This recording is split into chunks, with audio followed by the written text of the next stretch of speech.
Bem-vindos ao terceiro podcast do jornal Água e Ambiente sobre água. E neste podcast temos uma novidade. João Pedro Matos Fernandes, Senior Advisor do Instituto de Conhecimento da Abra e Advogados, é o novo residente dos podcasts do jornal Água e Ambiente.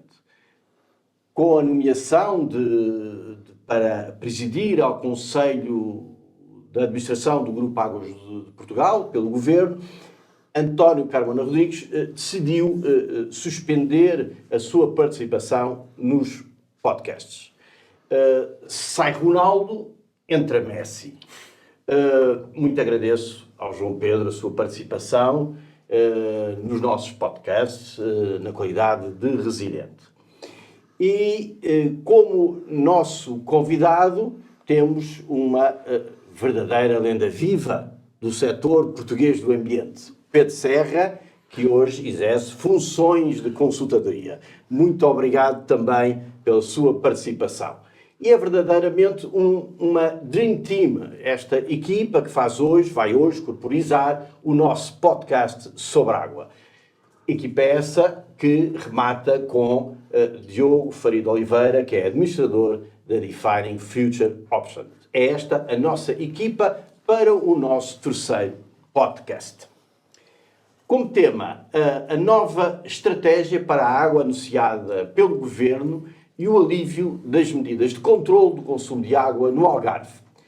Enquadramento do primeiro mote, o Primeiro-Ministro, Luís Montenegro, anunciou no final de maio que um grupo de especialistas multissetorial irá desenvolver uma nova estratégia para a água, para encontrar formas de maximar o recurso e minimizar os desperdícios. Serão chamados especialistas do ambiente, da agricultura e do abastecimento à população, abastecimento de água. A estratégia, que inclui também o novo Plano Nacional da Água, deverá ser apresentada até ao final do ano. Então vamos ao nosso primeiro mote para a conversa. A estratégia será sempre importante, mas hoje, quando se pensa na gestão de recursos hídricos, é de estratégias que o país precisa, ou antes, e em primeiro lugar, precisa o país de operacionalizar coisas como a monitorização, que nos pode dar informação essencial para a gestão do recurso, precisa o país de planeamento participativo, auscultando os vários intervenientes, desde logo atores locais que utilizam o recurso, ou ainda precisa o país de uma revisão urgente das licenças de utilização, no sentido de as modernizar, adequar às novas circunstâncias e de as monitorizar. São estas as perguntas que eu vou deixar aqui e começo por ouvir, neste sentido, Pedro Serra. Muito obrigado uma vez mais. Bom, em primeiro lugar, agradeço ao João Belo o convite que me foi dirigido e cumprimento os meus parceiros deste podcast. Eu creio que, de facto, nós precisamos de uma estratégia, de uma nova estratégia. A estratégia, digamos, que ainda vigora, uma estratégia que foi definida há muitos anos atrás. Eu não quero ir ao período pós-Segunda Guerra Mundial, quando foi desenhada, de facto, uma estratégia para a gestão e a exploração dos nossos recursos hídricos, que entregou, digamos, a parte norte do país, norte do Rio Tejo, fundamentalmente às hidroelétricas e a parte sul às hidroagrícolas, tendo em consideração o relevo, a disponibilidade de terrenos, etc, etc. Não quero ir tão longe, mas no início dos anos 90 foi definida uma nova estratégia que contemplava, para além da problemática do regadio, da hidroeletricidade e outras, também o abastecimento de água e saneamento, que até aí tinham sido um pouco menorizadas, com a criação dos sistemas multimunicipais, depois do Grupo Águas de Portugal. Esse setor passou a ter um protagonismo muito grande, até porque, do ponto de vista dos recursos, coloca-se com uma grande prioridade em relação com os outros setores. A monitorização é importante dos recursos, mas a evolução que teve a sociedade em geral justifica a definição de uma nova estratégia. Eu cito apenas duas situações. Primeiro, as alterações climáticas, que no início dos anos 90 do século passado ainda estavam a dar os primeiros passos, embora já se fizessem sentido, mas nós não tínhamos a consciência clara dessas alterações climáticas. Aliás, aqueles primeiros 5 anos de 1990 foram tremendamente secos em todo o país. Só acabaram dia 11 de novembro de 1995, quando caiu uma chuvada brutal que provocou inundações em todo o território nacional. E, portanto, as alterações climáticas só por si justificariam que olhássemos de novo para a problemática da estratégia. Mas há um outro fator que é um pouco decorrente das alterações climáticas, que tem a ver com as alterações que foram introduzidas no sistema eletroprodutor, com as renováveis, com o termo da queima dos combustíveis fósseis, do carvão, dos óleos pesados. Nós ficamos com um problema digamos, de robustez do sistema eletroprodutor, porque as renováveis são interruptíveis, em qualquer momento o sol desaparece, o vento para, e para nós termos a garantia de que estamos em condições de produzir energia, nós precisamos da hídrica. E, aliás, a hídrica, que até agora, até há pouco tempo, era fundamentalmente uma pilha de energia, agora funciona como uma bateria de energia. E, portanto, nós temos as reversíveis, o Alqueva-Pedrógão, os espanhóis querem fazer Alcântara-Cedilho, a EDP vai fazer Alto Lindoso-Toledo, etc, etc. E, portanto... a energia alterou. Exatamente. E há um outro elemento também importante, é que as concessões que foram otorgadas no seguimento da construção de grandes aproveitamentos no final da Segunda Guerra Mundial estão todas elas a chegar ao seu termo. O Belver em 2027, o Castelo de Bode também em 2032, se não me falha a memória, o Cabril foi em 2022 e, portanto, existe neste momento uma oportunidade para passar aquilo que eram puros aproveitamentos hidroelétricos a multiusos. Sim, senhor. E isto só por si justificaria uma nova estratégia. É a mesma questão. João Pedro, precisamos de uma nova estratégia, fica claro nas palavras do Pedro Serra que sim, efetivamente. E eu concordo inteiramente com o Pedro Serra, que está muito mais perto de ser uma lenda viva de eu ser o Messi, que isso fique claro. Eu seria a lenda viva, que é uma coisa parecida com a lenda viva.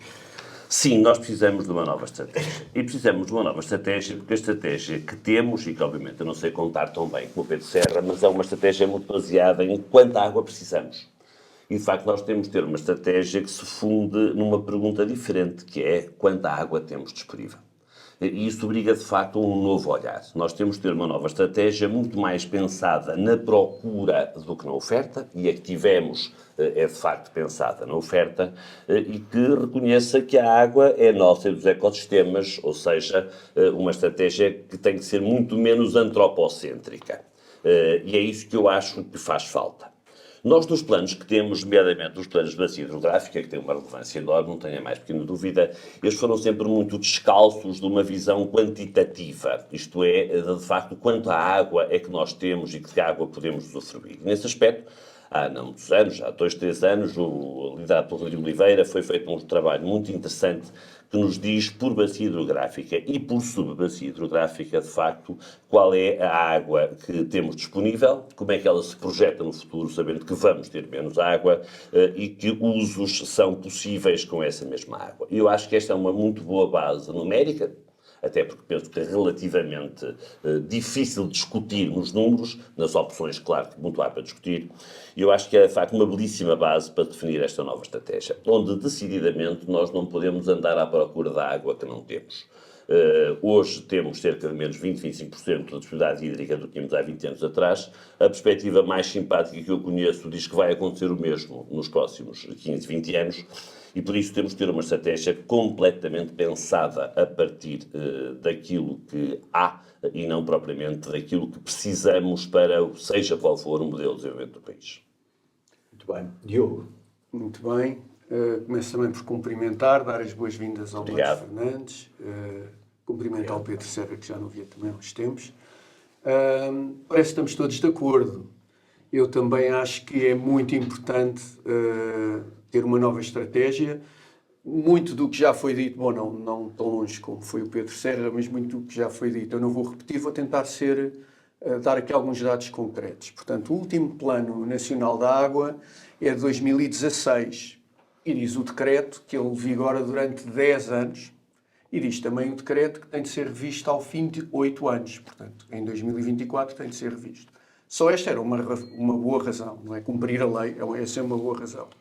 Segundo, porque este plano de 2016 baseou-se no primeiro ciclo dos planos de gestão de região hidrográfica. Já houve um segundo ciclo, há que tirar lições do segundo ciclo e já vamos a meio do terceiro ciclo dos PGRHs. Em terceiro lugar, porque os planos nacionais eles têm de aglutinar um conjunto de outros diplomas, sejam diretivas comunitárias, sejam leis portuguesas, sejam planos nacionais, sejam planos específicos, sejam programas de medidas, o que for. E isso tem de ser feito. Temos novas diretivas, temos novas leis, há que colocar aquilo tudo num plano. Depois, porque em 2016 estavam propostas uma série de medidas e de objetivos que não foram atingidos. Ora, se não foram atingidos é porque ou as medidas estavam mal desenhadas, ou os objetivos estavam mal desenhados, eventualmente muito ambiciosos, não sei. Mas também por isso é uma boa razão. Em quinto, por causa das alterações climáticas e pelo facto de chover muito menos no sul agora. E em sexto, porque o plano que estava em vigor não fala em dessalinização, não fala em águas para reutilização, não fala em renováveis e, portanto, há aqui um conjunto de matérias que têm de ser revistas. Por outro lado, modernizar e monitorizar também é muito importante, porque sem uma monitorização em tempo real, a tomada de decisão está sempre comprometida e quanto mais informação em tempo real tivermos, melhor é a tomada de decisão, melhor são as medidas mitigadoras e melhor é a gestão do improviso, digamos assim. Muito bem. Pedro Serra, falou da questão energia como um fator que impõe a revisão das estratégias. Receia que o vetor energia possa pressionar em demasia o consumo de água? Eu diria que não, porque esta energia de que estamos a falar, hidroelétrica, utiliza a água sem, no entanto, a consumir, ao contrário do que acontece com a agricultura. Foi recordado e bem que, para além dos elementos que eu referi, há também a legislação comunitária que na década de 90 do século passado se tornou mais densa, mais pesada e que obrigou à formulação dos planos de gestão de região hidrográfica. Que não é por falta de planos, nós temos o Plano de Gestão de Região Hidrográfica, o Plano Nacional de Barragens com elevado potencial hidroelétrico, o Plano Nacional de Regadios, o Plano Estratégico para o Abastecimento de Água e Saneamento. O que nós não temos é um elemento integrador, e esse elemento integrador faz falta. E para isso é obviamente necessário ter uma estratégia nacional. Eu creio que a ideia da estratégia prevalece. Qualquer que seja o governo vai com certeza tomar isso em consideração. E nós precisamos disso, porque precisamos de saber como proceder, como dirigir as atividades económicas no bom sentido e, por exemplo, a dessalinização, a reutilização das águas residuais são elementos muito importantes que não estavam no plano de 2016, como o Diogo disse bem. E, portanto, há todo um conjunto de questões que estão em cima da mesa e que têm que ser ponderadas e não foram aqui há 30 e aqui há 60 anos atrás. As barragens. Hoje, uma das atividades a que, digamos, a administração se terá que dedicar é a remoção de algumas barragens que perderam qualquer utilidade e que só estão a criar obstáculos digamos, às espécies que povoam os nossos rios e, portanto, a limitar a qualidade e o bom estado ecológico das massas de água. Por exemplo, Fagilde, quando o abastecimento a Viseu estiver a ser feito a partir das águas de Ouro e de Paiva, Fagilde deixa de ter qualquer utilidade, deve ser removida. É um perigo para as populações ajudantes a existência da barragem de Fagilde. Póvoa e Meadas. Póvoa e Meadas está completamente destruído. Assim que se ficar construída a barragem do Crato, Póvoa e Meadas deve ser removida por simplesmente. Ele é de 1930, ou seja, está quase a fazer 100 anos. E quando nós, os engenheiros civis, projetistas de barragens, como é o meu caso, dizemos que uma barragem tem um tempo de vida útil de 100 anos, não estamos a pensar que vão ser mesmo 100 anos, não estamos. Mas Paulo Emilhadas está à beira dos 100 anos, pelo amor de Deus. De qualquer forma, a energia hoje cada vez procura mais água. Temos o hidrogênio, por exemplo, para além da questão das barragens. As barragens, para funcionarem, para produzir eletricidade, precisam de água. Tem que lá estar água. Por isso é que eu perguntava se não haverá uma pressão. Falou de uma estratégia menos antropocêntrica. Esta estratégia tem que ser concebida a pensar no meio. Será possível fazê-lo? Haverá condições para fazê-lo em Portugal, numa estratégia que olhe para o meio, para os recursos? Temos de o fazer, e o Pedro Serra acabou de dar um belíssimo exemplo do que é também, do que tem consequências positivas nessa estratégia menos antropocêntrica, que é a demolição de barragens que já não fazem qualquer sentido. Eu confesso que me aflige muito quando ouço dizer-se coisas como porque estamos a desperdiçar esta água toda que vai a caminho do mar. Bom, o normal de um rio, eu aprendi assim na escola e não me digam que a Dona Alzira me enganou. Tem uma nascente, tem um curso e tem uma foz. É o normal de um rio. Obviamente que a espécie humana tem necessidades de água diferentes das outras espécies, tem necessidades de água diferentes das outras espécies porque resolveu viver em grandes comunidades que são as cidades e, portanto, e não temos menos direito à água do que as outras espécies, mas é óbvio que essa estratégia tem mesmo de ser menos antropocêntrica para o nosso bem. E voltando a falar... A engenharia normalmente não tem essa concepção. A engenharia tem cada vez mais essa concepção. Começa a ter, nós mas não ouvimos tinha. dizer Nature-Based Solutions, eu direi que os exemplos mais felizes que eu conheço de soluções de base natural em Portugal são exatamente, olha, os 1000 quilómetros de rios e ribeiras foram recuperados depois dos trágicos incêndios de 2017, que de facto permitem que o solo possa ser uma esponja de água quando é um lameiro e essa água vai para a ribeira ou vem da ribeira quando é necessário num sítio ou no outro. Não há muitas décadas atrás... Uma barragem seria um modelo quando não permitisse que chegasse uma gota de água ao mar. Assim estaria tudo aproveitado. Havia um diretor-geral, que eu não vou citar o nome, que dizia nem uma gota de água deve ir para o mar sem ser aproveitada. E depois tinha uma outra afirmação que é todo o escudo, porque era o tempo do escudo, gasto em obras hidráulicas é dinheiro bem gasto. Ao que eu acrescento a terceira que é, e depois logo se vê. Pois, mas eu comentaria só o seguinte, a água não deixa de ser aproveitada. O que esse diretor-geral, que não sei quem é, imagino que pensaria, deve ser aproveitada pela espécie humana. É aí que está a minha crítica. Ela não deixa de ser aproveitada por fluir naturalmente no rio. Diogo. Bom, eu talvez fosse para a tónica da monitorização e da modernização. Concordo com o Pedro Serra, há que ter uma visão integrada. Mas uma visão integrada significa ter informação integrada, porque estamos a falar de várias áreas, estamos a falar da agricultura em ministérios diferentes, estamos a falar de turismo, estamos a falar de indústria, estamos a falar de consumo humano. Há que ter isso tudo centralizado. Há que ter uma gestão também ela centralizada. E para isso precisamos de ferramentas. Eu lembro que a APA está a trabalhar com um sistema nacional de recursos hídricos que se chama SENIR, que tem mais de 20 anos. A APA está a trabalhar na atualização e uma nova geração, a que chama SENIR 21, mas que, tanto quanto sei, está em curso, embora atrasado.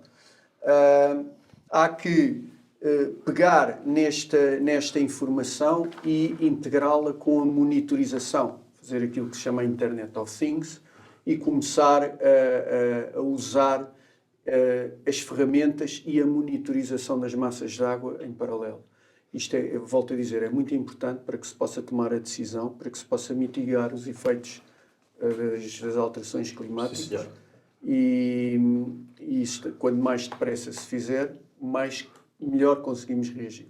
Muito bem. Vamos então para o enquadramento. O segundo mote, Montenegro anunciou também o alívio das 42 medidas de controle do consumo de água no Algarve, que foram estabelecidas no passado mês de fevereiro pelo governo de António Costa. As 42 medidas, que Montenegro classificou de uma visão pessimista sobre o acesso aos recursos hídricos, vão ser substituídas por outras mais otimistas, foi dito. O nosso segundo mote é o seguinte para a conversa. Que avaliação fazem desta decisão? A chuva que caiu, entretanto, no Algarve justificará, no vosso entender, esta alteração?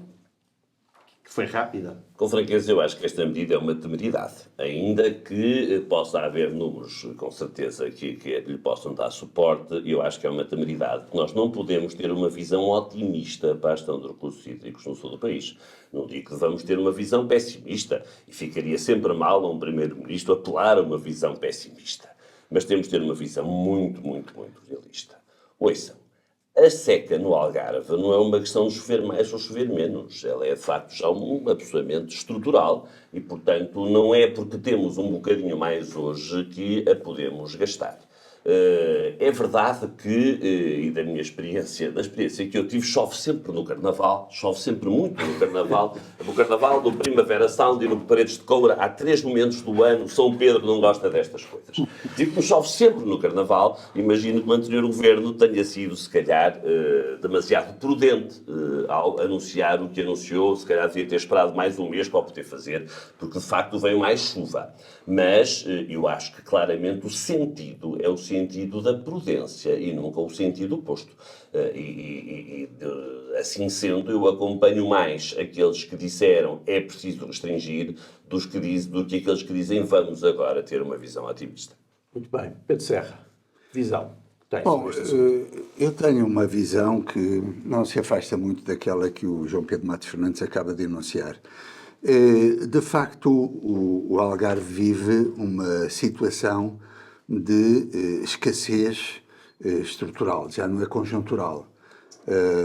Nós temos de estar preparados para a ideia de que os consumos na agricultura, turismo, etc., são de tal ordem que os recursos que naturalmente ocorrem naquela região, com a precipitação naquelas serras de Monchique e da Foia, não vai ser suficiente para garantir todas as necessidades que, entretanto, vão crescendo e continuam a crescer. O que é impressionante é que nós vamos ao Algarve e vivemos mais terrenos a serem urbanizados, mais construção para acolher os turistas que mais agricultura também. Mais agricultura, é impressionante o que está a acontecer. Ora bem, e portanto nós temos de ter soluções que sejam soluções de médio e longo prazo, para além da dessalinização, eventualmente a captação de pomarão, a água para reutilização, tem que haver uma contenção no uso. A nossa lei da água, eu recordo, prevê soluções. Uma das soluções que prevê é a da declaração de um território em situação de escassez estrutural e, portanto, para a qual não são mais atribuídos títulos de utilização. E surge o mercado dos títulos, que aliás a Diretiva 4 prevê, quando fala dos custos de escassez, é precisamente a isso que se está a referir, como já acontece noutras partes do mundo. Ora, nós não fizemos isso, nunca tivemos coragem para avançar nesse sentido. E, portanto, eu percebo que haja vontade de levantar o pé de travão, mas cuidado, porque se aceleramos, arriscamos a ir bater com o nariz na parede e ter um problema muito sério no futuro. Porque temos, de facto, as barragens, todas elas, as albufeiras, com níveis muito baixos. E algumas das soluções de captação do volume morto das albufeiras, etc., são soluções, mas sem grande impacto sobre a oferta. Diogo? Eu também mantinha as medidas, eu não alterava por várias razões. Em primeiro, porque aquela resolução vigora até setembro e estar 3 meses antes, ainda por cima antes do verão, a dar um sinal de alívio, não me parece o melhor sinal. Por estas razões todas que foram apontadas. Este ano, curiosamente, choveu e choveu mais em média no país. O ano hidrológico ainda não acabou, mas vai neste momento em 124% da média, mas no Algarve são 74% da média. Portanto, continua a chover menos no Algarve do que a média. Continua a chover menos. Eu fui ver, antes de vir para aqui, os dados das barragens de Odeloca e Odeleite. Tem dados a maio, portanto, há 11 dias atrás. Odeloca estava, no fim de maio, com 45% da capacidade total de armazenamento. 45%. E Odeleite com 46%. Num ano em que, novamente, está a chover menos no Algarve.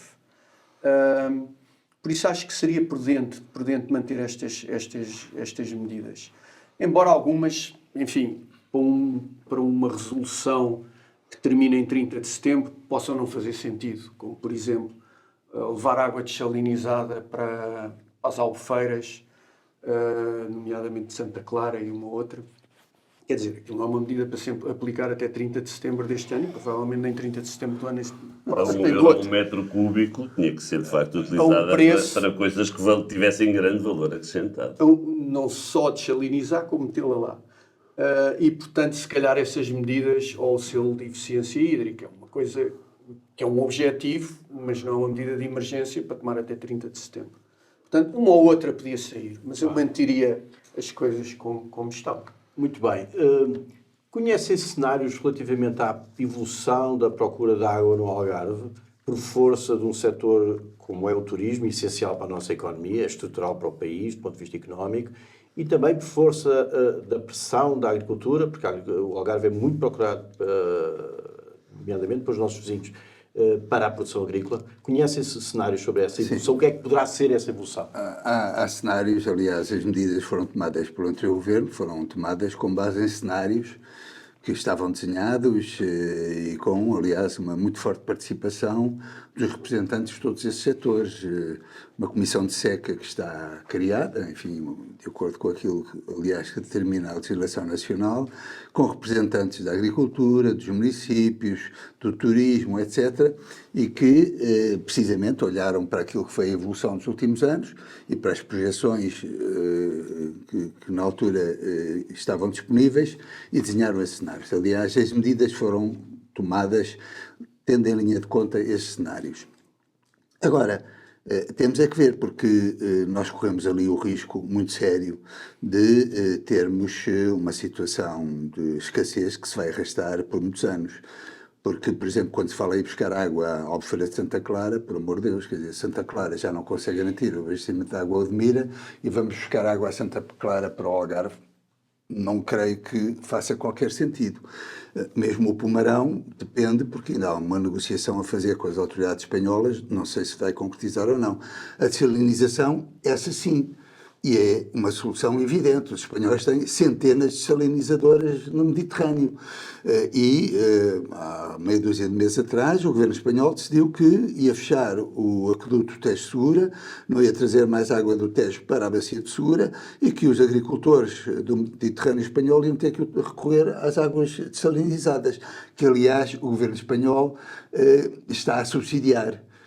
No fundo, admitindo que os custos, os investimentos iniciais foram o que foram e, portanto, os agricultores apenas terão que suportar os encargos da exploração, energia e outros. Nós, no Algarve, estamos a construir uma dessalinizadora. Eu creio que era fundamental fazê-lo. Estamos a ponderar fazer outra. O Estado português está a ponderar fazer outra em Sines, o que me parece bem. Os agricultores de Odmira, aliás, já disseram que para terem garantia de água estão disponíveis para pagar a água dessalinizada. Porque aqui há 10 anos atrás, se calhar custava 10 euros o metro cúbico e hoje está a custar menos de 50 cêntimos. E é com tendência a descer, isto com a recuperação dos custos de investimento, e, portanto... Com a recuperação? Sim, com a recuperação do CAPEX. E, portanto, eu acho que no Algarve, seguramente, a dessalinização vai ajudar, não é a solução, mas vai ajudar a resolver muitas das dificuldades e das limitações que existem. Agora, como a Presidente Ersar, no outro dia, recordou e bem, 50 cêntimos, 40 cêntimos para o abastecimento de água às populações é um custo perfeitamente comportável, mas se a ideia é libertar recursos de outras proveniências para serem dedicados à agricultura, então a agricultura devia suportar uma parte destes custos, o que faz todo sentido. Agora, como? Não sei. Para isso era necessário, de facto, haver ali uma visão integradora, um entendimento entre os vários utilizadores. E, por exemplo, há bocado referi que nós nunca tivemos nenhum mercado de títulos no território nacional, mas também não temos nenhuma associação de utilizadores. Só temos as associações dos regantes em cada perímetro de rega. Agora, ter no Algarve uma associação de utilizadores que integra a hotelaria, os municípios, a agricultura, etc., fazia todo sentido. Porque eles seguramente saberiam entender-se e encontrar soluções. Sim, senhor. As reuniões em que eu participei, apercebi-me que havia de facto vontade de chegar a um bom entendimento entre eles. Estamos cada Só vez... para completar, se não se permite, o Pedro Cega dizia tudo rigoroso, como é óbvio, completava só neste sentido. Perguntou João se havia estratégias, se havia conhecimento e cenários para aquilo que virá a ser a evolução da procura de água. Eu direi o seguinte: por trás deste trabalho, que o Pedro Seca tem um papel muito ativo, havia sempre a mim um pressuposto, que era, uma vez mais, o seguinte: era garantido que o Algarve não ia ter no futuro menos água do que aquela que tem hoje. E é aí que aparece a desalinizadora, que, diz a Presidente Tersari muito bem, é um seguro de água para todos os setores e, portanto, não deve ser pago só pelos consumidores da água da torneira, mas por todos.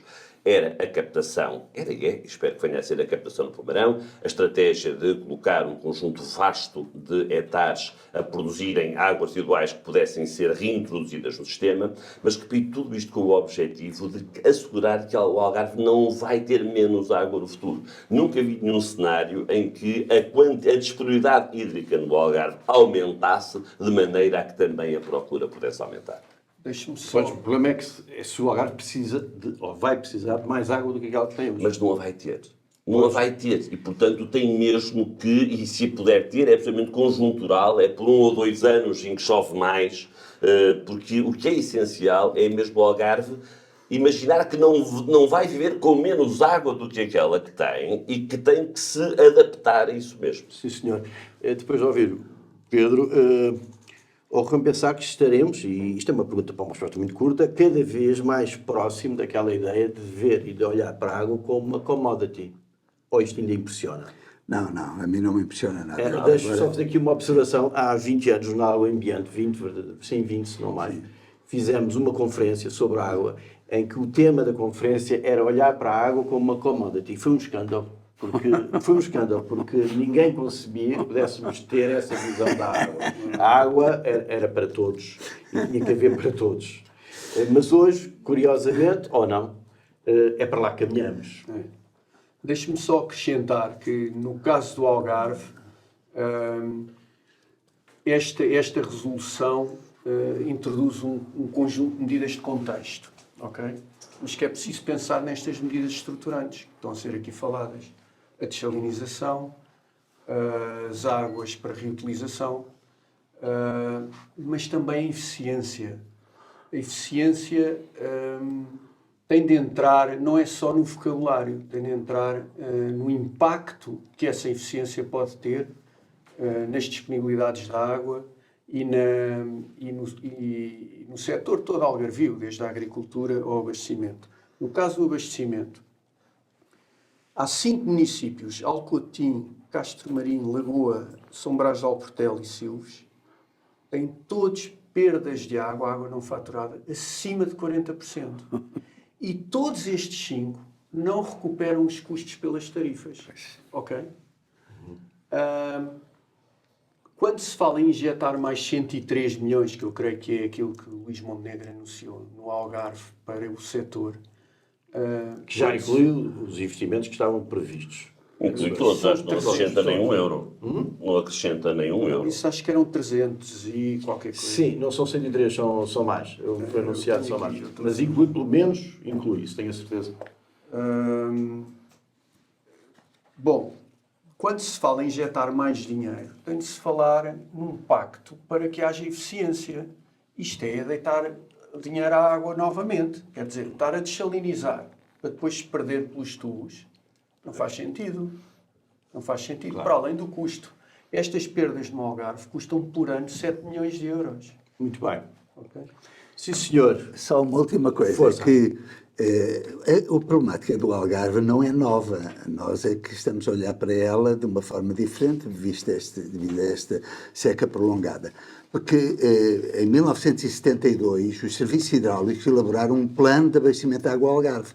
Começava na Ribeira do Eiras, que é um afluente na margem direita do Guadiana, que conflui com o Guadiana ali junto a Lolé, Oeiras, Carreiras, Vascão, Fopana, Odeleite, Beliche. Construiu-se a barragem de Beliche, depois Odeleite, Fopana, agora está a ser ponderada a possibilidade, ou seja, já na altura existia a noção de que era necessário ir buscar mais água. Agora, o Guadiana tem um problema, como nós sabemos, é que é um rio partilhado. E o troço terminal do Guadiana faz a fronteira entre os dois Estados. E os espanhóis também querem mais água ali.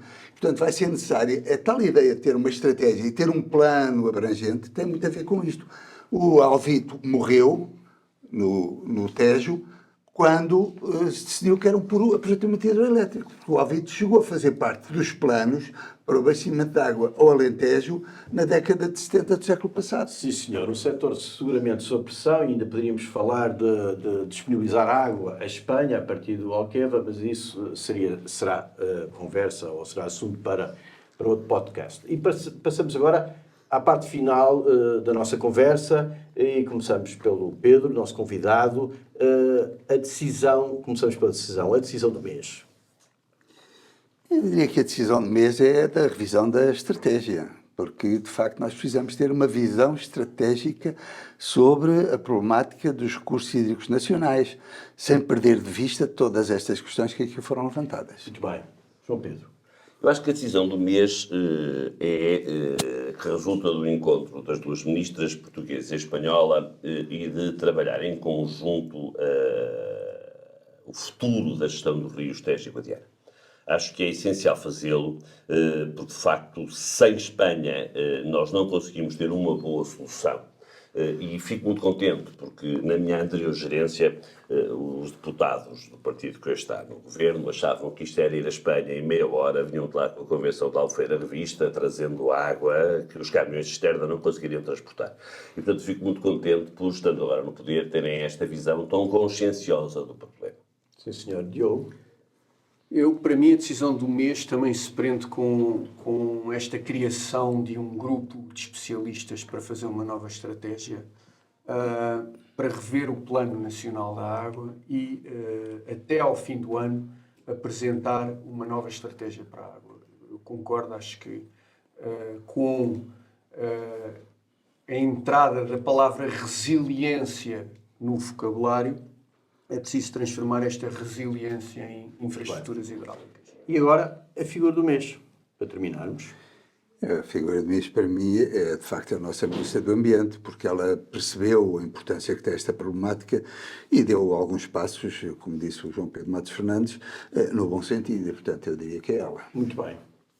A figura do mês é o António Carmona Rodrigues e eu acho que do lado negativo para quem ouve estes podcasts, porque de facto ele foi embora e foi substituído pobremente por Veio o Messi. mas sobretudo porque acho que é de facto uma grande nomeação dele para como Presidente do Conselho de Gestão das Águas de Portugal e que eu espero que ele tenha uma visão que seja a visão de que verdadeiramente importante são os sistemas e não o holding e que é essencial dar esta autonomia às empresas para poderem no território cumprir o seu objetivo. Muito bem, Diogo. Isto ser o último é tramado. A gente tem que ter aqui uma regra de moeda ao ar. Isto vai-me correr mal. Na próxima não me importa ser o último. Nada, por amor de Deus. Para mim também é o Carmona Rodrigues ter sido nomeado para o grupo. Acho que o Carmona Rodrigues vai encontrar uma boa empresa, vai encontrar uma empresa lucrativa, bem organizada, uma empresa em que o seu forte é a engenharia. Aquilo é uma empresa de engenharia das melhores em termos de controle de orçamentos, de prazos de obra e de operação. Vai encontrar alguns desafios. O primeiro são estes fogos que ele vai ter de estar a apagar constantemente, quer associados à problemática da seca, quer associados a estas novas tecnologias. São decisões importantes, nomeadamente nas águas para reutilização, etc. Acho que tem alguns desafios pela frente. Continua com duas empresas desequilibradas, que é as águas do Vale do Tejo e as águas do Norte. Muito bem. E, portanto, também não é só coisas boas, tem desafios para resolver ali. Muito obrigado. Eu falei no início de uma verdadeira Dream Team e acho que não prometi muito, cumpriram plenamente e a todos aproveito. Agradeço a vossa presença. Obrigado. Até julho com mais um episódio dos podcasts sobre água do Jornal Água e Ambiente. Muito obrigado aos três. Obrigado. Obrigado. Oh, mercy, mercy,